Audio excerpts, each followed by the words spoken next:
Hello again, this is Jeff Scott, your instructor for the complete ASP.NET course. We're in the middle of talking about master pages, and we have built so far a master page and created an about page and a default page that right now don't look very nice. There's the about page. You'll notice if I change it from about to default and run that, just refresh to make sure it's there, they look exactly the same right now. All right? There's no difference between them, and they really don't have a lot of very nice look or a very nice feel to them. Okay? So, how do we fix that? Well, first of all, the first thing that I want to do is I want to come in here and I want to add a new folder into which I can add some style. Okay? What does that mean? Well, I'm going to right mouse click on my project name, master page, click add, choose new folder, and type in there styles. Oops. All right. And the way that I'm going to do this, the way that I've decided to do this, is to literally just put two different files in there. All right. Now, for the first one, what I did, just so you see this, was I went out to http://meierweb.com/eric/tool/css/reset. All right. If you've never heard of him before, Eric Meier is kind of a guru in the CSS or cascading style sheets field.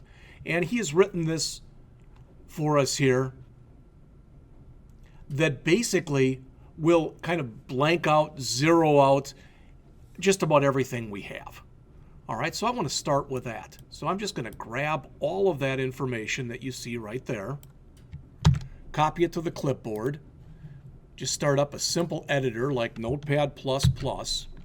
All right, and for right now, I'm not going to worry about formatting it or anything else. I'm going to leave it in the way that Mr. Meier has put it, but I'm going to save it, and I'm going to save it to my desktop. I already might have it saved out there, but I'm going to just call it reset.css. It says I already have it.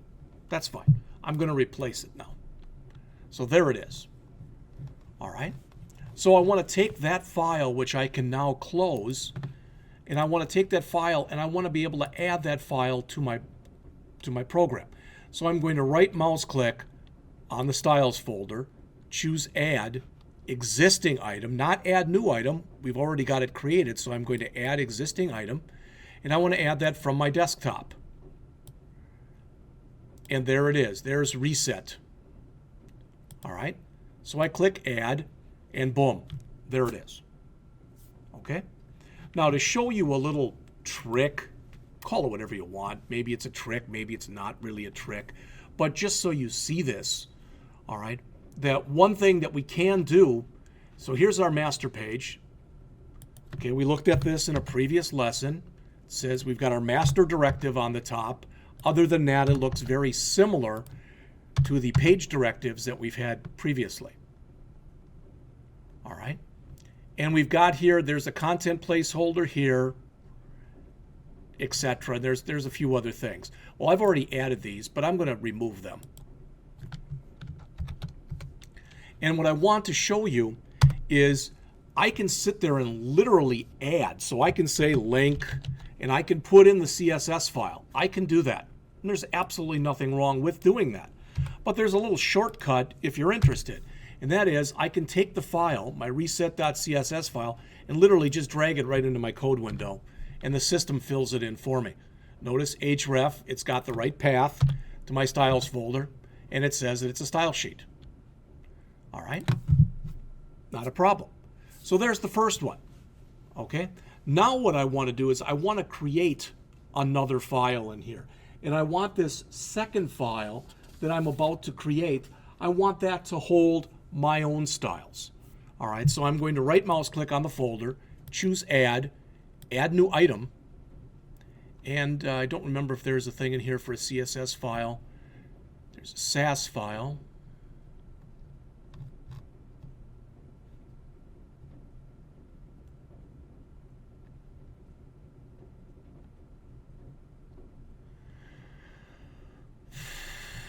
let's take it from the top. HTML page, JavaScript style sheet. There we go. All right, and I'm just going to call this styles. All right, so there it is. There's nothing in it right now, but there it is. All right, so it comes up with a blank body tag. I don't even want that, so I'm going to get rid of it.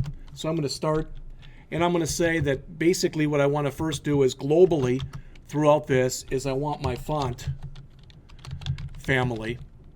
If possible, I want it to be Arial. And if you can't find Arial, how about Times New Roman? And if you can't find that, let's just give it a sans serif. Remember, and if you haven't looked at this before, if you've never experienced this before, what this says right here is throughout the entire document, or the entire program in this case, if possible, if the Arial font exists, please use that everywhere, unless I override it someplace. If the Arial font is not available, use Times New Roman. And I need to put Times New Roman either in single quotes or double quotes because there are blank spaces in it. And finally, if you can't find Arial and you can't find Times New Roman, just use whatever sans serif font is available. So that's using a font family. All right. Now, I've got a header area in here. So remember, as we look through this, so if we look at our master page,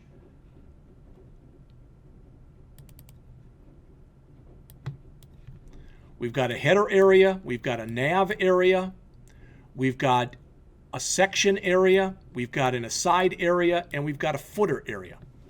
And I just roughed up a little bit of stuff for this. All right, it's not going to look very nice, but I want it to look different than it does right now. All right, so in my header,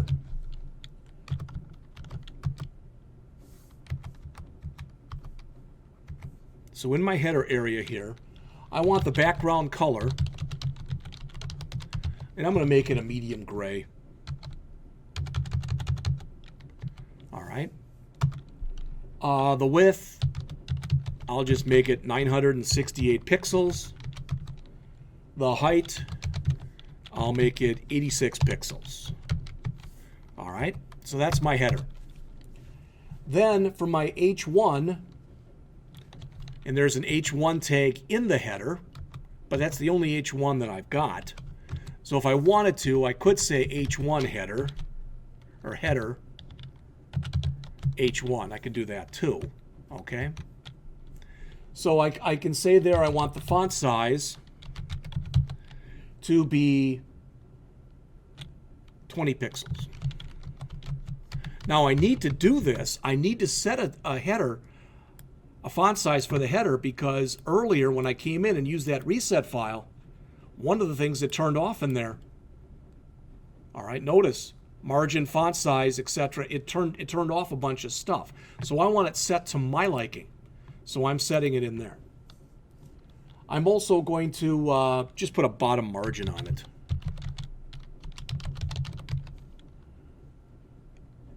Since the only margin I'm putting in here is the bottom. Oops. All right, remember, I could have also said margin and 0 pixels at the top, 10 pixels or 0 pixels on the right, 10 pixels on the left. All right, imagine a clock. Top, right, bottom, left. So all I want to do is the bottom. So I can say 0, which means put no margin at all on top, 0, which means put no margin at all on the right, 10 with pixels, which means put 10 pixels on the bottom, and 0, which means put 0 pixels on the left. That line that's in blue right there is identical to this line. I think the one that's in blue now is cleaner, so I'm going to use that one. And that's about it for the header. So far, I've said I want to use Arial font if possible. My header should be a darker gray. The width should be 968 pixels. The height should be 86 pixels. My H1 header should have a font size of 20 pixels and a bottom margin of 10 pixels. All right. If you remember, I put this whole thing inside of a div that was called page wrapper. I'm sorry, an ID which was called page wrapper. I think it was called page wrapper and not page, but let me double check.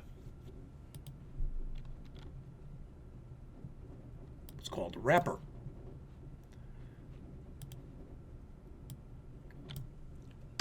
All right, so in there, remember the pound sign is used here because the pound sign means it's an ID. And that was ID equals wrapper.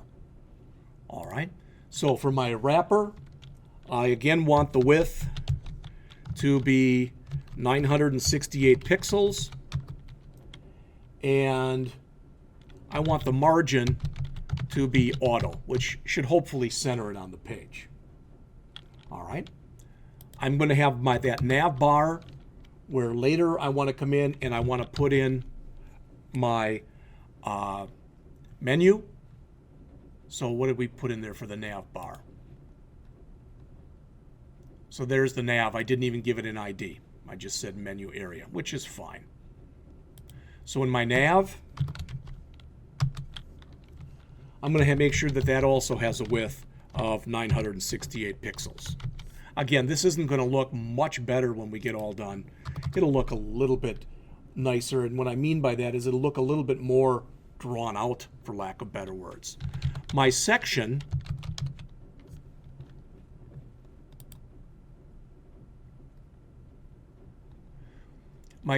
had in it an ID that was called main content.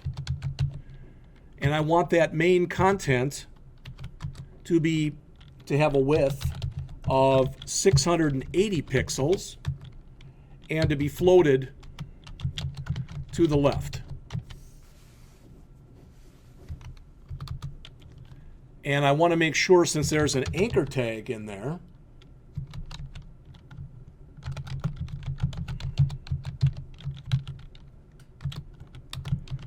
I want that anchor tag, we'll just give it a color of blue. Probably is blue anyway, but that's fine. All right, and there's other ways to do what I'm showing you right now. And we will keep the text decoration.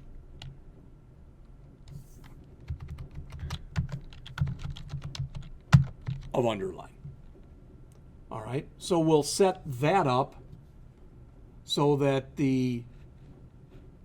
it's set up like this right now, but let's put in a thing for visited and for hover in there also.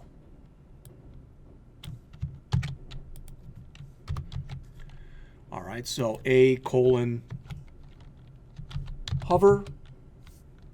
and when we hover, what does it like here? We need the pound sign. All right, so when we're hovering, rather than it being blue, let's make it be red.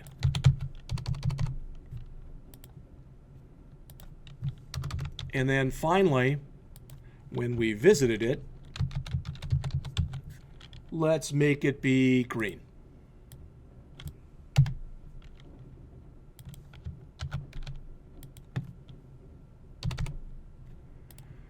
All right, we'll keep the underline in for all of these. All right, just a couple more things that we have in there. We've got that sidebar, which was an aside, which we called sidebar.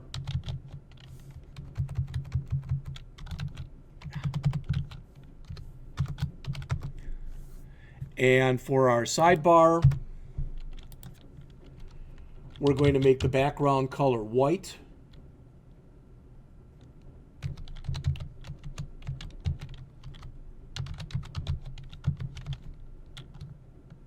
Now remember, we could say pound FFFFFF, or since it's repeating, we can do it like this. Either way will work. We'll make the width of the sidebar about 250 pixels, and we will float that to the right. All right. Then finally, for the footer, we'll give that a background color that's the same as the header area. We'll give it a width of 968 pixels, and we'll clear any floats that we have. Okay, so now I've saved this. Now, if I run it, nothing magical is going to happen yet because I've added so far that style sheet, but I want to add the other one. I'm just going to bring that so it's in the same line. I think it needs to be on a separate line.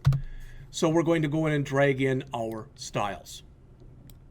And now it's right in underneath our reset. We want to make sure we do the reset first, then the styles. If we did it in the other order, we'd be resetting everything we just set. So I'm going to save this, come back to my default page, which still has no content on it, run it,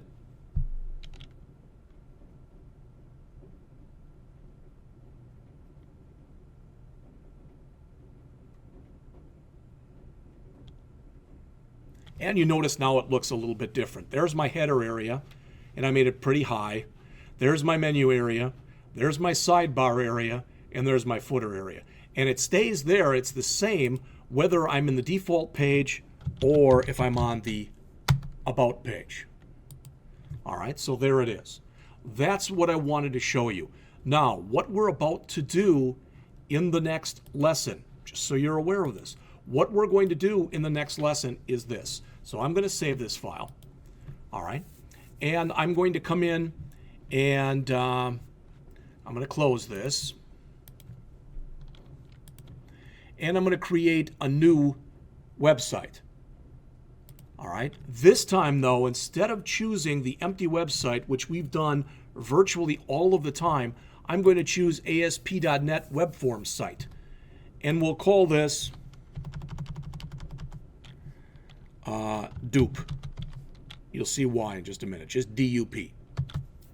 All right. This, if you remember from a lot earlier, much earlier lecture, this is going to create a lot of things for us. Some of the things that it's going to create for us we've discussed already. Some we have not because we had not gone over that yet. All right, but in the next lesson, we're going to look at all this stuff. What I want you to realize is we've got three basic ASPX files in here: About, Contact, and Default. All right, don't worry about what's in there. It really and truly does not matter. All right, what is important is we've got a site.master file in here. All right, and if we run the program and we run the default file right now,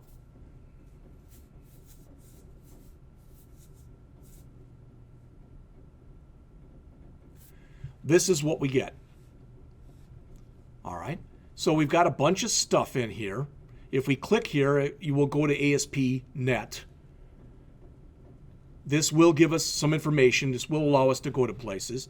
We've got, this is a bootstrap template basically that we've got in here. So notice that we're on home. We can go to About. All right, and if we're at home, there's our footer at the bottom. Copyright 2015 MyASP.NET application. We go to the About, there it is again. If we go back to home, we've got the bar up here at the top. If we go to About, we've got the bar up here at the top. If we go to Contact, we've got the bar up here at the top. We've got the information that you see right here. What's different between these three pages is the content area that you see in between the black bar and the footer that's on the bottom here. All right, so there's the content area, there's the content area, and there's the content area. The register does work. I guess we can register, and I guess we can log in. So what I'm going to attempt to do when we come back in the next lecture, I'm not that concerned with the register and login, but we'll probably put them in anyway, is I'm going to come back and just to show you exactly what I'm going to do right here. Exactly. All right. I'm going to come in here and I'm going to close the default page. I'm going to right now, right in front of you, I'm going to remove the About page, the Contact page, the Default page, the Site Master, and the Site Mobile Master. I'm removing all those right now. All right. Hit delete, and they're all gone. And I'm going to come back in the next lecture and I'm going to attempt to rebuild this from the ground up, so to speak.